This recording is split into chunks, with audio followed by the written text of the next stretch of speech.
Hi, Mrs. J here. I'm here at home and staying safe, and I hope you're doing the same. I've been missing our 3D printing apprenticeships on Wednesday afternoons. I miss you, but also because if I don't go to the 3D printing apprenticeship, I have to stay at work. What I wanted to talk about today was something that I've been doing while staying at home, and it also involves Mr. H, who unfortunately can't be here. But he contacted me and asked me if I could help print some straps for surgical masks like the one I'm wearing. If you wear these for a long time, sometimes depending on your body structure and the elastic, can get really uncomfortable on your ears pulling on them. And also, you really want to have your mask tightly sealed against your face to really prevent any germs from getting in. So this is what the strap looks like.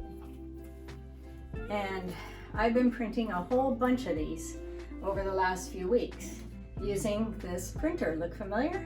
The first design that Mr. H did, and here's a picture of it, and I went through a few iterations, and there's some more pictures of the iterations that we did, and it looks very similar, but it works much better after a few tries modifying the design slightly. Then I printed these, which is a design approved by the National Institute of Health, and I've been printing these for Mr. H's daughter, who's a nurse in Seattle, and also here's a whole bunch that I'm getting ready to deliver to a nurse in Valley Medical.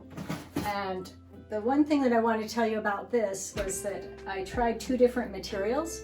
This is printed with PLA, which is what we've used for all of the objects that we've printed in our apprenticeship so far.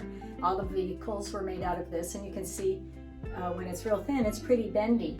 But this other material is called PETG, and it's much bendier, and it's less likely to break.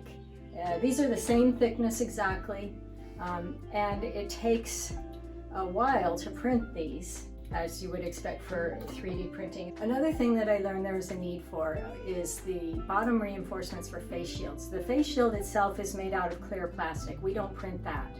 Actually, I tried to print some clear plastic face mask straps, and you can see they're sort of clear, but they're not really clear. You wouldn't be able to use that for a face shield. So that's made out of a different material. It's laser cut, but it needs a bottom reinforcement, and so that's where this comes in. And so I printed a whole mess of these. I printed 10 of them at a time using a Prusa printer, and it took 4 hours and 5 minutes. And so I calculated out how long it took to print each one, and I used some algebra to do that, which is really good stuff. So I took the total time in minutes, and I converted 4 hours and 5 minutes to 245 minutes altogether. And there's 10 pieces, so that's pretty easy division. It results in 24.5 minutes per piece. And I printed about 100 of them. And I'm going to be shipping them off to Maker Nexus in Sunnyvale. And so I just wanted to let you know what I've been up to, and I hope that you've had some chance, if you have access to a computer, you can do some designs yourself.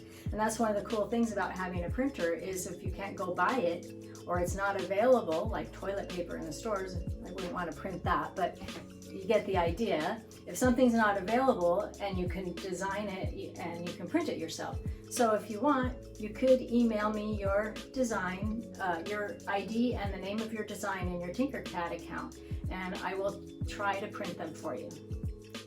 And I hope that I'll hear from you soon. Bye.